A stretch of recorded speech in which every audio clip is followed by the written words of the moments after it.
कि वोट के लिए यहाँ कुछ भी किया जा सकता है। राम मंदिर वाली भी मेरी डेफिनेट जानकारी है कि चूंकि राम मंदिर का मुद्दा नहीं रहा, मुद्दा तब बनेगा जब उसमें बम पड़ेगा या कोई चीज होगी, वो हो सकता है। कृष्ण जन्मभूमि पे हो सकता है, क्योंकि अलकायदा की थ्रेट भी है कृष्ण जन्मभूमि के लिए और अयोध्या के लिए। तो जी हाँ, तो कुछ भी हो सकता है और ये कुछ भी करा सकते, ये कुछ ना कुछ चुनाव से पहले करेंगे। जो इनकी फितरत है, जो इनकी आदत है, जो गुजरात में करते रहे, देश में करते रहे, ये राम मंदिर पे गोला फेंकवा सकते हैं, ये किसी बीजेपी के बड़े नेता का कत्ल करा सकते हैं, ये अपना भारत पाकिस्तान की मेरी डेफिनेट जानकारी है कि हमारे NSA दुबई क्यों जा रहे हैं बहुत जल्दी, वहां पाकिस्तान के जनरल से बात करते हैं और मिली जुली कुश्ती करेंगे कि हम 4-5 दिन के लिए घुसेंगे, फिर हम आ जाएंगे, आप रिटेलिएट मत करिएगा। तो ये भी हो सकता है पाकिस्तान वाला नहीं। तो इस तरह की चीजें होंगी, तो इसके लिए हमको अपनी जो जनता है उसको सावधान करना पड़ेगा। ये सांप्रदायिक तनाव वाला तो मुझे अंदाजा था पहले से। आप लोगों को मैं एक बात बता दूं, चूंकि मैं जाट एरिया से आता हूँ, वहां एक कहावत थी कि जाट का तो हिंदू क्या और मेल का मुसलमान क्या। क्योंकि जाट ट्रेडिशनल सेंस में हिंदू नहीं होता, पूजा पाठ वाला नहीं होता, वो आर्य समाजी होता है। और इसी तरह में ट्रेडिशनल सेंस में मुसलमान नहीं होता, वो सिंपल एकदम सीधे सीधे रहता है, सपाट। उनमें दंगा हुआ है कल, जिनके बारे में ये था कि ये इनमें कोई कम्युनलिज्म नहीं है, वहां दंगा हुआ है और ये दंगा बढ़ाया गया है जानबूझ के। और ये एक ही जगह नहीं हुआ, कल में रात में 8-10 शहरों में वहां के हरियाणा के युवा, हरियाणा में 47 के बाद कोई दंगे नहीं हुए थे, अब ये हुआ 7-8 शहरों में, बड़े शहरों में ये दंगे हुए हैं और ये होंगे देश में बड़े पैमाने पे होंगे। तो मैं आपके माध्यम से देश की जनता को, लोगों को सावधान करना चाहता हूं कि सब अप्रत्याशित चीजों के लिए तैयार रहिए और ये समझ जाइए कि ये आपको बेवकूफ बनाने के लिए चीजें की जा रही हैं, वोट के लिए की जा रही हैं। और आपसे भी मैं सहयोग की अपेक्षा करूंगा कि आप इस बात को फैलाएं और बताएं। जामिया वर्ल्ड, इंसाफ की आवाज। क्योंकि उन एरिया से आता हूँ जहाँ खौफ नाम की चीज नहीं होती है, मैं इनकी ना धमकियों से डरता हूँ, ना मुझे अपनी जिंदगी की कोई परवाह है। और एक चीज और मैं आपके लिए कहती हूँ, कोई भी अटेम्प्ट अगर मेरी जिंदगी में होता है तो मेरे लोग इनसे ऐसा बदला लेंगे कि याद रखें, क्योंकि रिटायर तो इनको भी होना है, उसके बाद ये भी नहीं बचेंगे, तो इनको सावधानी के साथ डील करना चाहिए। मुझे पुलवामा का जहां तक ताल्लुक है, पुलवामा पे जब मैं बोला, पहले मैं कोई चीजें बोलता था तो कोई रिएक्ट नहीं करता था सरकार का आदमी, लेकिन पुलवामा बोलने के बाद सम्मानित गृह मंत्री अमित शाह साहब ने कहा कि जब ये गवर्नर थे तब क्यों नहीं बोले थे। तो मैं उनकी याददाश्त खुरचना चाहता हूं कि मैं पुलवामा होने के 2 घंटे के अंदर मैंने 2 चैनल्स को इंटरव्यू दे दिया था और ये कह दिया था कि इसमें हमारी भी गलती रही है, हमारी नाकामयाबी रही है, जिसकी वजह से ये हुआ। और जब प्रधानमंत्री जी का फोन मुझे आया, चूंकि वो अनएक्सेसिबल थे, वो नेशनल कॉर्पोरेट पार्क में थे, उनके पास ये बहाना था कि वहाँ फोन अलाउड नहीं है, तो उनका फोन आया मुझे, ये घटना हुई है 3-3:30 बजे, 5 बजे उनका फोन आया और उन्होंने पूछा क्या हुआ। तो मैंने बताया कि साहब इस तरह से हमारे इतने जवान शहीद हो गए और ये हमारी गलती की वजह से हुआ, हमारी लापरवाही की वजह से हुआ। तो उन्होंने मुझे तत्काल कहा कि सत्ताल इस पे बिल्कुल चुप रहिए, कुछ मत बोलिए। फिर 2 घंटे बाद नेशनल सिक्योरिटी एडवाइजर जो है अजीत डोभाल साहब, वो मेरे क्लास फेलो भी रहे, लॉ में हम साथ पढ़ते थे, उनका फोन आया कि सतपाल भाई इस पे कुछ बोलना नहीं है आपको। मैं समझा शायद ये कोई जांच वांच कराएंगे, तो मैं उसको प्रेजुडिस नहीं करना चाहता था, मैं नहीं बोला।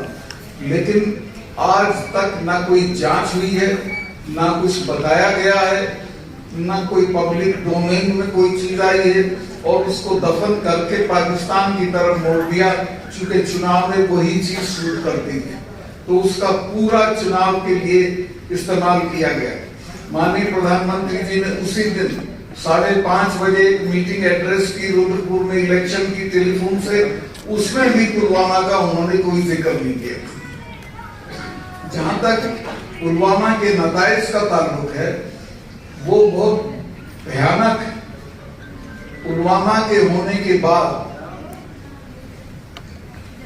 इनको जो करना चाहिए था, इन्होंने कोई काम उस तरफ नहीं किया। वो सिर्फ उन्होंने पाकिस्तान की तरफ मोड़ा और फिर कहा कि हम अंदर घुस के मारेंगे। और वो पूरे चुनाव उनकी आप देखेंगे, प्रधानमंत्री की वो हैं क्लिप्स, जिनमें वो कहते हैं कि वोट डालने जाओ तो पुलवामा के शहीदों को याद रखना। मैं भी देश के लोगों से कहना चाहता हूं कि इस बार वोट डालने जाओ तो पुलवामा के शहीदों को याद रखना। उनकी लाशों पे खड़े होकर जो सरकार बनी, उसने आज तक उस मामले की कोई जांच नहीं कराई। और आज मुझे अच्छा लगा कि आप लोगों ने प्रस्ताव पास कर दिया है कि इसकी जांच होनी चाहिए, श्वेत पत्र आना चाहिए और इसकी जांच सुप्रीम कोर्ट की देखभाल में होनी चाहिए। पुलवामा में जो नहीं हुआ वो मैं आपको बता, असल में यहाँ गलतफहमियां बहुत है कि साहब ये वो आया था, क्या बोलते हैं आप उसको,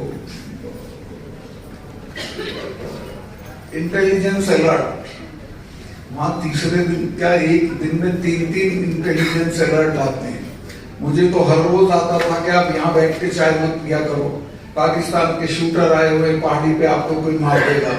मुझे तीसरे दिन जनरल्स 2 मिलने आते थे कि साहब आप सड़क से क्यों जाते हो एयरपोर्ट, आपको बम्प ऑफ करने के लिए पाकिस्तान ने आईडी एक्सपर्ट भेजे हुए हैं।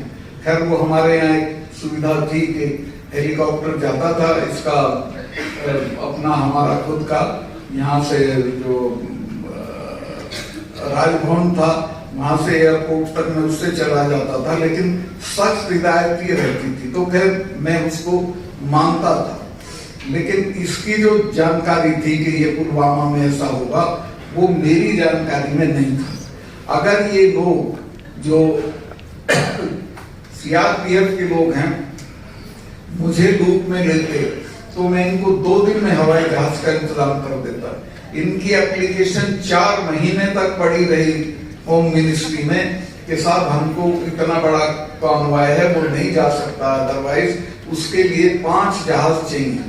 बहुत आसान चीज थी। मैं तो वहां कभी लड़के इम्तिहान के दौरान फंस जाते थे जम्मू के श्रीनगर में या श्रीनगर के जम्मू में, तो उनका एयरलिफ्टिंग करा देता था। अगर वो मेरे से कहते मैं इमीडिएटली करा देता, लेकिन उन्होंने होम मिनिस्ट्री से कहा और होम मिनिस्ट्री ने उनको 5 जहाज नहीं दी। ये जांच करने की चीज है और इसमें रेस्पॉन्सिबिलिटी फिक्स होनी चाहिए कि कौन जिम्मेवार है। अगर ये कॉन्वॉय नहीं होता और उससे जहाज से लोग आए होते तो कोई जान का नुकसान नहीं होता। इसमें ये भी एक गलती हुई। मैं गया था उस जगह जहां विस्फोट हुआ था, उस एरिया में 10 किलोमीटर की दूरी पे दोनों तरफ 8-10 लिंक रोड मिलती हैं मेन हाईवे, एक भी मैन नहीं थी, कहीं भी कोई जिप्सी नहीं खड़ी थी ट्रैफिक को रोकने के लिए कि भाई हमारा कॉन्वॉय जा रहा, आप इसमें मत आइए। जबकि मैं हमारी जो फोर्सेज आती थी तो मैं श्योर करता था कि उस दिन कोई सिविल ट्रैफिक हाईवे पे नहीं जाएगा, और उसका नतीजा ये था कि सेफली चले जाते थे।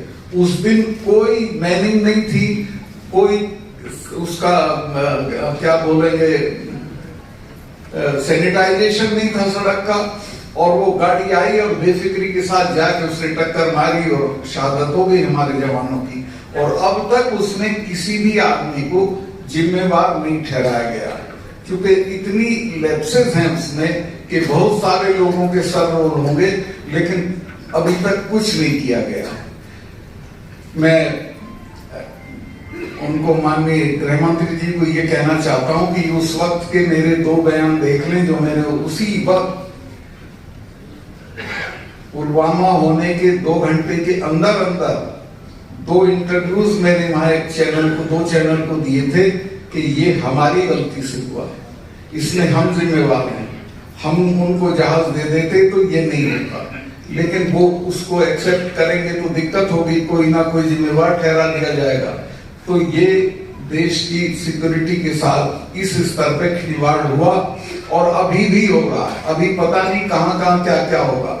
मेरे बहुत सारे अंदेशे हैं मेरी, और ऐसे ही नहीं है, मेरी जानकारी है कि ये कुछ ना कुछ चुनाव से पहले करेंगे। जो इनकी फितरत है, जो इनकी आदत है, जो गुजरात में करते रहे, देश में करते रहे, ये राम मंदिर पे गोला फेंकवा सकते हैं, ये किसी बीजेपी के बड़े नेता का कत्ल करा सकते हैं, ये अपना भारत पाकिस्तान की मेरी डेफिनेट जानकारी है कि हमारे NSA दुबई क्यों जा रहे हैं बहुत जल्दी, वहां पाकिस्तान के जनरल से बात करते हैं और मिली जुली कुश्ती करेंगे कि हम 4-5 दिन के लिए घुसेंगे, फिर हम आ जाएंगे, आप रिटेलिएट मत करिएगा।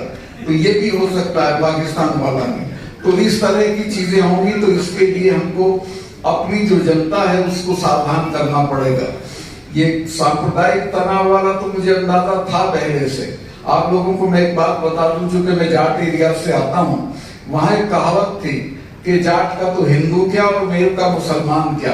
चूंकि जाट ट्रेडिशनल सेंस में हिंदू नहीं होता, पूजा पाठ वाला नहीं होता, वो आर्य समाजी होता है, और इसी तरह में ट्रेडिशनल सेंस में मुसलमान नहीं होता, वो सिंपल एकदम सीधे सीधे रहता है सपाट। उनमें दंगा हुआ है कल, जिनके बारे में ये था कि ये इनमें कोई कम्युनलिज्म नहीं है, वहां दंगा हुआ है और ये दंगा बढ़ाया गया है जानबूझ के। और ये एक ही जगह नहीं हुआ, कल में रात में 8-10 शहरों में वहां के हरियाणा के युवा, हरियाणा में 47 के बाद कोई दंगे नहीं हुए थे, अब ये हुआ 7-8 शहरों में, बड़े शहरों में ये दंगे हुए हैं और ये होंगे, देश में बड़े पैमाने पे होंगे। तो मैं आपके माध्यम से देश की जनता को, लोगों को सावधान करना चाहता हूं कि सब अप्रत्याशित चीजों के लिए तैयार रहिए और ये समझ जाइए कि ये आपको बेवकूफ बनाने के लिए चीजें की जा रही हैं, वोट के लिए की जा रही हैं।